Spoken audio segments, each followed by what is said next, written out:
Harry Potter and the Chamber of Secrets, Chapter 10, The Rogue Bludger. Since the disastrous episode of the Pixies, Professor Lockhart had not brought live creatures to class. Instead, he read passages from his books to them and sometimes reenacted some of the more dramatic bits. He usually picked Harry to help him with these reconstructions. So far, Harry had been forced to play a simple Transylvanian villager whom Lockhart had cured of a babbling curse, a yeti with a head cold, and a vampire who had been unable to eat anything except lettuce since Lockhart had dealt with him. Harry was hauled to the front of the class during their very next Defense Against the Dark Arts lesson, this time acting a werewolf. If he hadn't had a very good reason for keeping Lockhart in a good mood, he would have refused to do it. Nice loud howl, Harry. Exactly. And then, if you'll believe it, I pounced like this. Slammed him to the floor. Thus, with one hand, I managed to hold him down. With my other, I put my wand to his throat. I then screwed up my remaining strength and performed the immensely complex homorphous charm. He let out a piteous moan.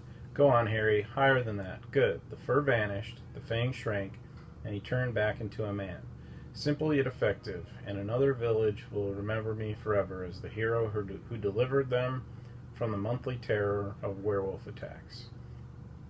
The bell rang and Lockhart got to his feet. Homework. Compose a poem about my defeat of the Wagga Wagga werewolf. Sign copies of Magical Me to the author of the best one. The class began to leave. Harry returned to the back of the room where Ron and Hermione were waiting. Ready? Harry muttered. Wait till everyone's gone, said Hermione nervously. All right. She approached Lockhart's desk, a piece of paper clutched tightly in her hand. Harry and Ron right behind her. Professor Lockhart? Hermione stammered. I wanted to get this book out of the library, just for background reading. She held out the piece of paper, her hand shaking slightly. But the thing is, it's in the restricted section of the library, so I need a teacher to sign for it. I'm sure it would help me understand what you say in Gadding with Ghouls about slow-acting venoms. Ah, Gadding with Ghouls, said Lockhart, taking the note from Hermione and smiling wildly at her. Possibly my very favorite book. You enjoyed it? Oh, yes, said Hermione eagerly. So clever. The way you trapped that last one with a tea strainer. Well, I'm sure no one will mind me giving the best student of the year a little extra help, said Lockhart warmly. And he pulled out an enormous peacock quill. Yeah, nice, isn't it? He said, misreading the revolted look on Ron's face. I usually save it for book signings. He scrawled an enormous, loopy signature on the note and handed it back to Hermione. So, Harry, said Lockhart, while Hermione folded the note with fumbling fingers and slipped it into her bag. Tomorrow's the first Quidditch match of the season, I believe. Gryffindor against Slytherin, is it not? I hear you're a useful player. I was a secr too. I was asked to try for the national squad, but preferred to dedicate my life to the eradication of the dark forces. Still, if ever you feel the need for a little private training, don't hesitate to ask. Always happy to pass on my expertise to less able players. Harry made an indistinct noise in his throat and then hurried off after Ron and Hermione. I don't believe it, he said as the three of them examined the signature on the note. He didn't even look at the book we wanted. That's because he's a brainless git, said Ron. Who cares? We've got what we needed. He is not a brainless git, said Hermione shrilly as they half ran toward the library. Just because he said you were the best student of the year. They dropped their voices as they entered the muffled stillness of the library. Madame Pince, the librarian, was a thin, irritable woman who looked like an undurfed vulture. Most potenti potions, she repeated, suspiciously, trying to take the note from Hermione, but Hermione wouldn't let go. I was wondering if I could keep it, she said breathlessly. Oh, come on, said Ron, wrenching it from her grasp and thrusting it at Madame Pince. We'll get you another autograph. Lockhart'll sign anything if it stands still long enough. Madame Pince held the note up to the light, as though determined to detect a forgery, but it passed the test. She stalked away between the lofty shelves and returned several minutes later carrying a large and moldy-looking book. Hermione put it carefully into her bag, and they left, trying not to walk too quickly or look too guilty. 5 minutes later, They were barricaded in Moaning Myrtle's out-of-order bathroom once again. Hermione had overridden Ron's objections by pointing out that it was the last place anyone in their right minds would go, so they were guaranteed some privacy. Moaning Myrtle was crying noisily in her stall, but they were ignoring her, and she them. Hermione opened Moste Potente potions carefully, and the three of them bent over the damp, spotted pages. It was clear from a glance why it belonged in the restricted section. Some of the potions had effects almost too gruesome to think about, and there were some very unpleasant illustrations, which included a man who seemed to have been turned inside out and a witch sprouting several extra pairs of arms out of her head. "Here it is," said Hermione excitedly as she found the page headed the Polyjuice Potion.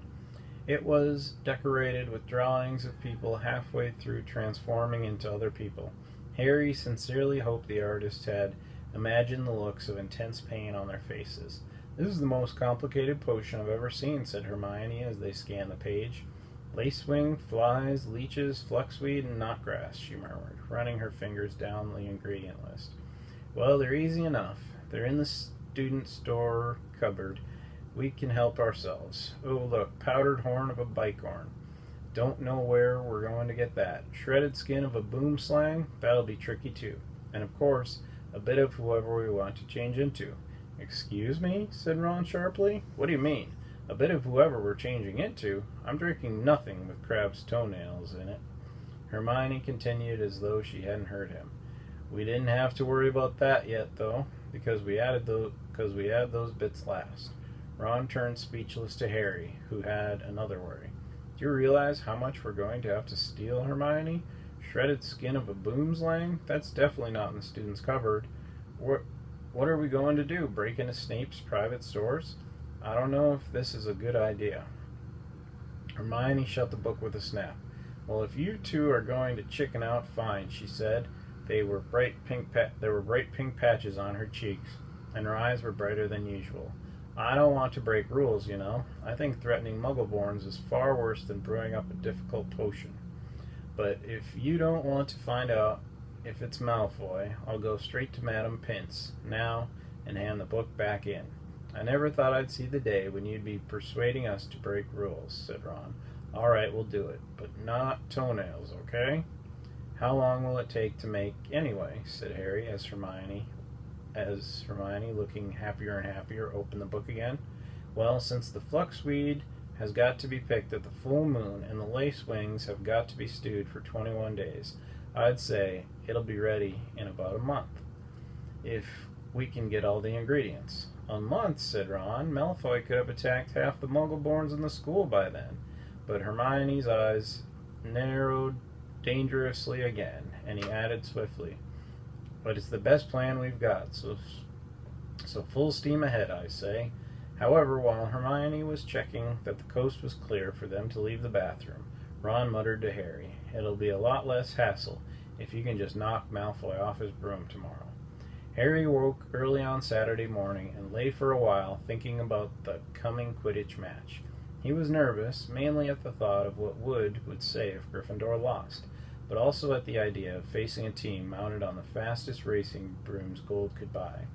He had never wanted to beat Slytherin so badly. After half an hour of lying there with his insides churning, he got up, dressed,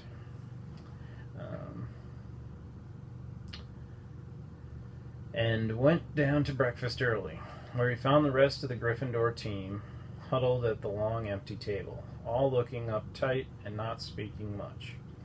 As 11 o'clock approached, the whole school started to make its way down to the Quidditch stadium. It was a muggy sort of day with a hint of thunder in the air. Ron and Hermione came hurrying over to wish Harry good luck as he entered the locker rooms. The team pulled on their scarlet Gryffindor robes, then sat down to listen to Wood's usual pre-match prep talk. "Slytherin has better brooms than us," he began. "No point denying it. But we've got better people on our brooms. We've trained harder than they have. We've been flying in all weathers." "Too true," muttered George Weasley. "I haven't been properly dry since August.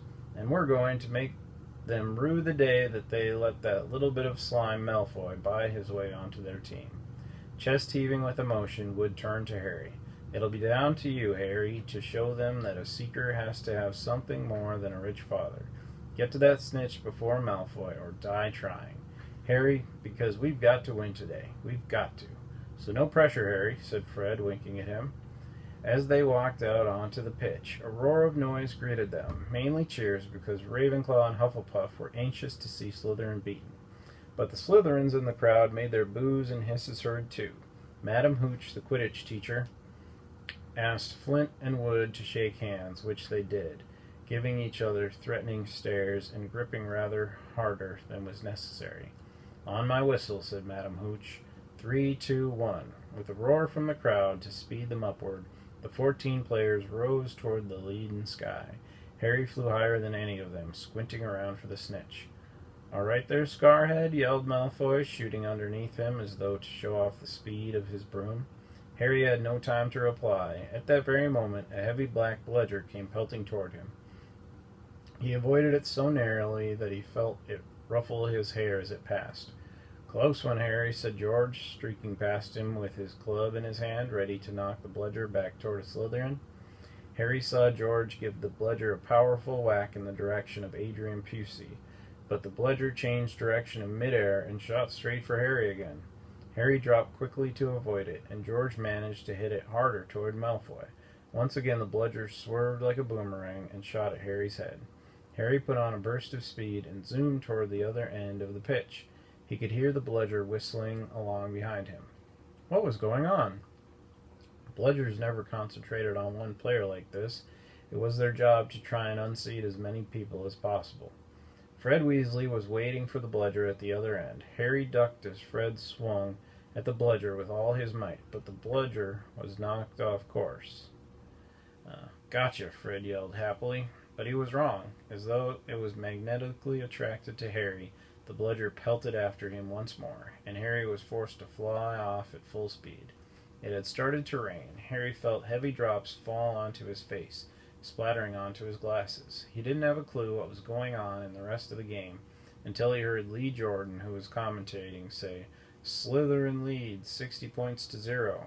The Slytherin's superior brooms were clearly doing their jobs, and meanwhile the mad bludger was doing all it could to knock Harry out of the air. Fred and George were now flying so close to him on either side that Harry could see nothing at all except their flailing arms and had no chance to look for the snitch, let alone catch it. Someone's tampered with this bludger, Fred grunted, swinging his bat with all his might at it as it launched a new attack on Harry. We need time out, said George, trying to signal to Wood, and stop the bludger breaking Harry's nose at the same time. Wood had obviously got the message. Madam Hooch's whistle rang out. Harry, Fred, and George dived for the ground, still trying to avoid the mad bludger. What's going on? Said Wood as the Gryffindor team huddled together, while Slytherins in the crowd jeered. We're being flattened. Fred, George, where were you when that bludger stopped Angelina scoring? We were 20 feet above her, stopping the other bludger from murdering Harry. Oliver, said George angrily. Someone's fixed it. It won't leave Harry alone. It hasn't gone for anyone else all game. The Slytherins must have done something to it. But the bludgers have been locked in Madam Hooch's office since our last practice. And there was nothing wrong with them then, said Wood anxiously. Madam Hooch was walking toward them. Over her shoulder, Harry could see the Slytherin team jeering and pointing in his direction. Listen, said Harry, as she came nearer and nearer. With you two flying around me all the time, the only way I'm going to catch the snitch is if it flies up my sleeve. Go back to the rest of the team and let me deal with the rogue one. Don't be thick, said Fred. It'll take your head off. Wood was looking from Harry to the Weasleys. Oliver, this is insane, said Alicia Spinett angrily. You can't let Harry deal with that thing on his own. Let's ask for an inquiry. If we stop now, we'll have to forfeit the match, said Harry. We're not losing to Slytherin just because of a crazy bludger. Come on, Oliver. Tell them to leave me alone. This is all your fault, George said angrily to Wood. Get the snitch or die trying? What a stupid thing to tell him. Madam Hooch had joined them. Ready to resume play? She asked Wood. Wood looked at the determined look on Harry's face. All right, he said. Fred, George, you heard Harry. Leave him alone and let him deal with the bludger on his own. The rain was falling more heavily now. On Madam Hooch's whistle, Harry kicked hard into the air and heard the telltale whoosh of the bludger behind him. Higher and higher Harry climbed. He looped and swooped, spiraled, zigzagged, and rolled. Slightly dizzy, he nevertheless kept his eyes wide open. Rain was speckling his glasses and ran up his nostrils as he hung upside down, avoiding another fierce dive from the bludger. He could hear laughter from the crowd. He knew he must look very stupid, but the rogue bludger was heavy and couldn't change direction as quickly as Harry could. He began a kind of roller coaster ride around the edges of the stadium, squinting through the silver sheets of rain to the Gryffindor goalposts where Adrian Pusey was trying to get past Wood. A whistling in Harry's ear told him that the bludger had just missed him again. He turned right over and sped in the opposite direction. "Training for the ballet, Potter?" yelled Malfoy as Harry was forced to do a stupid kind of twirl in midair to dodge the bludger. And he fled, the bludger trailing a few feet behind him. And then, glaring back at Malfoy in hatred, he saw it, the golden snitch. It was hovering inches above Malfoy's left ear, and Malfoy, busy laughing at Harry, hadn't seen it. For an agonizing moment, Harry hung in midair, not daring to speed toward Malfoy, in case he looked up and saw the snitch. Wham! He had stayed still a second too long. The bludger had hit him at last, smashed into his elbow, and Harry felt his arm break. Dimly dazed by the searing pain in his arm, he slid sideways on his rain-drenched broom, one knee still crooked over it, his right arm dangling useless at his side. The bludger came pelting back for a second attack, this time aiming at his face. Harry swerved out of the way, one idea firmly lodged in his numb brain: get to Malfoy. Through a haze of rain and pain, he dived for the shimmering, sneering face below him and saw its eyes widen with fear. Malfoy thought Harry was attacking him. "What the?" he gasped, careening out of Harry's way. Harry took his remaining hand off his broom and made a wild snatch. He felt his fingers close on the cold snitch, but was now only gripping the broom with his legs, and there was a yell from the crowd below as he headed straight for the ground, trying hard not to pass out. With a splattering thud, he hit the mud and rolled off his broom. His arm was hanging at a very strange angle. Riddled with pain, he heard, as though from a distance, a good deal of whistling and shouting. He focused on the snitch clutching in his good hand. "Aha," he said vaguely, "we've won," and he fainted. He came around, rain falling on his face, still lying on the field, with someone leaning over him. He saw a glitter of teeth. "Oh no, not you," he moaned. "Doesn't know what he's saying," said Lockhart loudly to the anxious crowd of Gryffindors pressing around them. "Not to worry, Harry. I'm about to fix your arm." "No," said Harry. "I'll keep it like this, thanks." He tried to sit up, but the pain was terrible. He heard a familiar clicking noise nearby. "I don't want a photo of this, Colin," he said loudly. "Lie back, Harry," said Lockhart soothingly. "It's a simple charm I've used countless times." "Why can't I just go to the hospital wing?" said Harry through clenched teeth.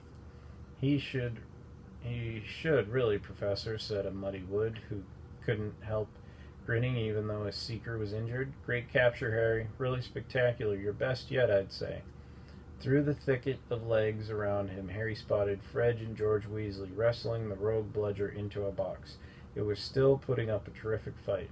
"Stand back," said Lockhart, who was rolling up his jade green sleeves. "No, don't," said Harry weakly, but Lockhart was twirling his wand, and a second later had directed it straight at Harry's arm.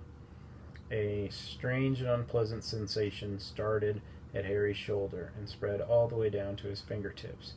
It felt as though his arm was being deflated. He didn't dare look at what was happening.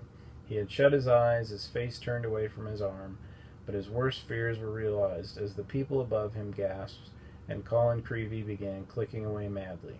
His arm didn't feel hurt anymore, nor did it feel remotely like an arm. "Ah," said Lockhart. "Yes, well, that can happen sometimes. But the point is, the bones are no longer broken. That's the thing to bear in mind. So, Harry, just toddle up to the hospital wing. Aha, Mr. Weasley, Miss Granger. Would you escort him? And Madame Pomfrey, will you be able to, tidy up a bit?" As Harry got to his feet, he felt strangely lopsided. Taking a deep breath, he looked down at his right side. What he saw nearly made him pass out again. Poking out of the end of his robes was what looked like a thick, flesh-colored rubber glove. He tried to move his fingers. Nothing happened. Lockhart hadn't mended Harry's bones. He had removed them. Madame Pomfrey wasn't at all pleased. "You should have come straight to me," she raged, holding up the sad, limp remainder of what, half an hour before, had been a working arm.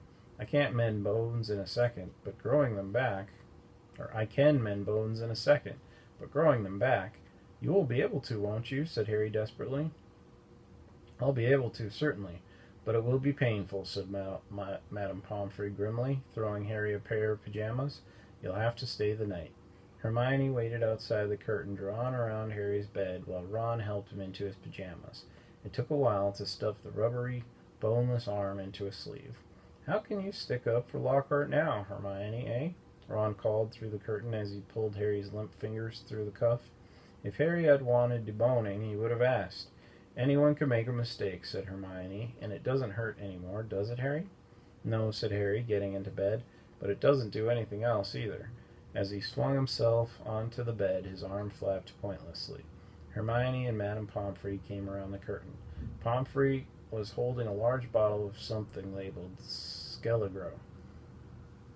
"You're in for a rough night," she said, pouring out a steaming beakerful and handing it to him. "Regrowing bones is a nasty business." So he was taking the Skelegro.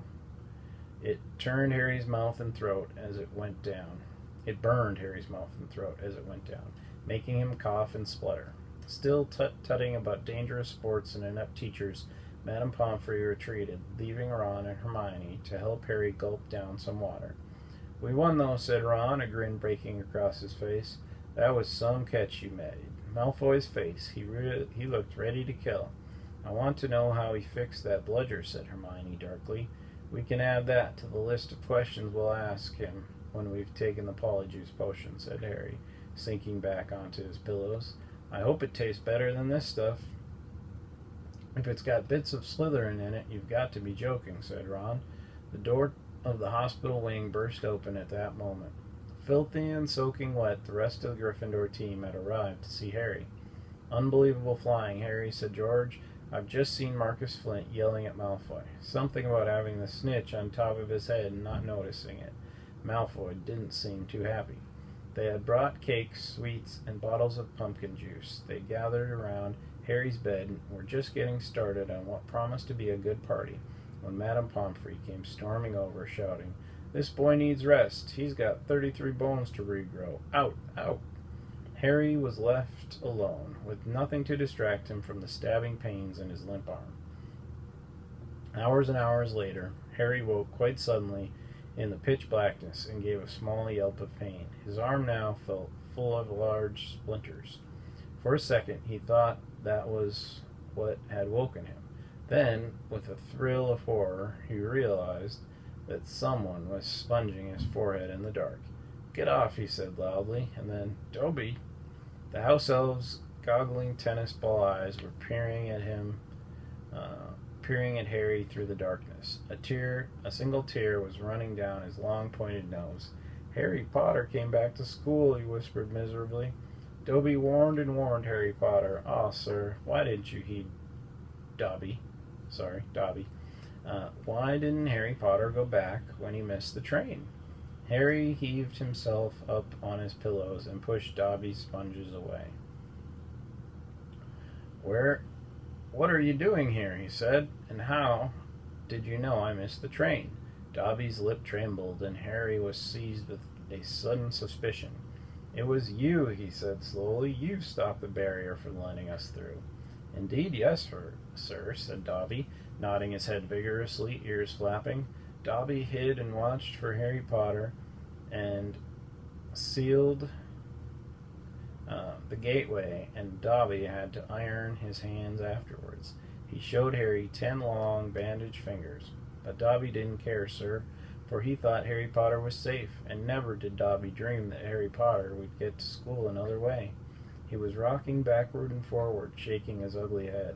Dobby was so shocked when he heard Harry Potter was back at Hogwarts, he let his master's dinner burn. Such a flogging Dobby never had, sir. Harry slumped back onto his pillows. "You nearly got Ron and me expelled," he said fiercely. "You'd better get lost before my bones come back, Dobby, or I might strangle you." Dobby smiled weakly. Dobby is used to death threats, sir. Dobby gets them 5 times a day at home. He blew his nose on a corner of the filthy pillowcase he wore, looking so pathetic that Harry felt his anger ebb away in spite of himself. "Why'd you wear that thing, Dobby?" he asked curiously. "This, sir," said Dobby, plucking at the pillowcase. "'Tis a mark of the house elves' enslavement, sir. Dobby can only be freed if his master presents him with clothes, sir. The family is careful not to pass Dobby even a sock, sir, for then he would be free to leave their house forever." Dobby mopped his bulging eyes and said suddenly, "Harry Potter must go home." Dobby thought his bludger would be enough to make. "Your bludger?" said Harry, anger rising once more. "What do you mean, your bludger? You made that bludger try and kill me?" "Not kill you, sir, never kill you," said Dobby, shocked. "Dobby wants to save Harry Potter's life. Better sent home grievously injured than remain here, sir." Dobby only wanted Harry Potter hurt enough to be sent home. "Oh, is that all?" said Harry angrily. "I don't suppose you're going to tell me why you wanted me sent home in pieces." "Ah, if Harry Potter only knew," Dobby groaned, more tears dripping onto his ragged pillowcase. "If he knew what he means to us, to the lowly, the enslaved, we dregs of the magical world. Dobby remembers how it was when he who must not be named was at the height of his powers, sir. We house elves were treated like vermin, sir. Of course Dobby is still treated like that, sir," he admitted, drawing his face on the pillowcase. "But mostly, sir, life has improved for my kind since you triumphed over he who must not be named. Harry Potter survived, and the Dark Lord's power was broken. And it was a new dawn, sir, and Harry Potter shone like a beacon of hope for those of us who thought the dark days would never end, sir. And now at Hogwarts, terrible things are perhaps happening already, and Dobby cannot let Harry Potter stay here, now that history is to repeat itself, now that the Chamber of Secrets is open once more." Dobby froze, horror-struck, then grabbed Harry's water jug from his bedside table and cracked it over his own head, toppling out of sight. A second later he crawled back onto the bed, cross-eyed, muttering, "Bad Dobby, very bad Dobby." "So there is a Chamber of Secrets?" Harry whispered. "And did you say it's been opened before? Tell me, Dobby." He seized the elf's bony wrist as Dobby's hand inched toward the water jug. "But I'm not Muggle-born. How can I be in danger from the chamber?" "Ah, sir, ask no more. Ask no more of poor Dobby," stammered the elf, his eyes huge in the dark. "Dark deeds are planned in this place, but Harry Potter must not be here when they happen.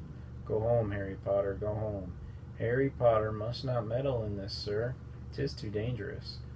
"Who is it, Dobby?" Harry said, keeping a firm hold on Dobby's wrist to stop him from hitting himself with the water jug again. "Who's opened it? Who opened it last time?" "Dobby can't, sir, Dobby can't. Dobby mustn't tell," squealed the elf. "Go home, Harry Potter, go home." "I'm not going anywhere," said Harry fiercely. "One of my best friends is Muggle-born. She'll be first in line if the chamber really has been opened." "Harry Potter risks his own life for his friends," moaned Dobby in a kind of miserable ecstasy. "So noble, so valiant. But he must save himself. He must. Harry Potter must not." Dobby suddenly froze, his bat ears quivering. Harry heard it too. There were footsteps coming down the passageway outside. "Dobby must go," breathed the elf. Terrified, there was a loud crack, and Harry's fist was suddenly clenched on thin air. He slumped back into bed, his eyes on the dark doorway to the hospital wing as the footsteps drew near. Next moment, Dumbledore was back into the dormitory, wearing a long, woolly dressing gown and a nightcap. He was carrying one end of what looked like a statue. Professor McGonagall appeared a second later, carrying its feet. Together they heaved it onto a bed. "Get Madame Pomfrey," whispered Dumbledore, and Professor McGonagall hurried past the end of Harry's bed out of sight. Harry lay quite still, pretending to be asleep. He heard urgent voices, and then Professor McGonagall swept back into view, closely followed by Madame Pomfrey, who was pulling her cardigan on over her nightdress. He heard a sharp intake of breath. What happened? Madame Pomfrey whispered to Dumbledore, bending over the statue on the bed. Another attack, said Dumbledore.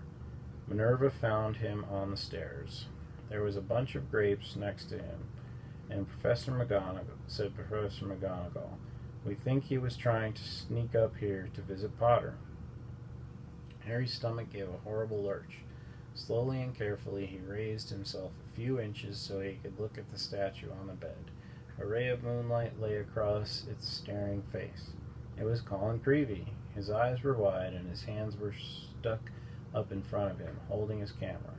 Petrified. Petrified? Whispered Madame Pomfrey. Yes, said Professor McGonagall, but I shudder to think. If Albus hadn't been on the way downstairs for hot chocolate, who knows what might have. The three of them stared down at Colin. Then Dumbledore leaned forward and wrenched the camera out of Colin's rigid grip. You don't think he managed to get a picture of his attacker, said Dumbledore, said Professor McGonagall eagerly. Dumbledore didn't answer. He opened the back of the camera. Good gracious, said Madame Pomfrey. A jet of steam had hissed out of the camera. Harry, 3 beds away, caught the acrid smell of burnt plastic. Melted, said Madame Pomfrey wonderingly. All melted. What does this mean, Albus? Professor McGonagall asked urgently. It means, said Dumbledore, that the Chamber of Secrets is indeed open again. Madame Pomfrey clapped a hand to her mouth. Professor McGonagall stared at Dumbledore. But Albus, surely, who? The question is not who, said Dumbledore, his eyes on Colin. The question is how. And from what Harry could see of Professor McGonagall's shadowy face, she didn't understand this any better than he did.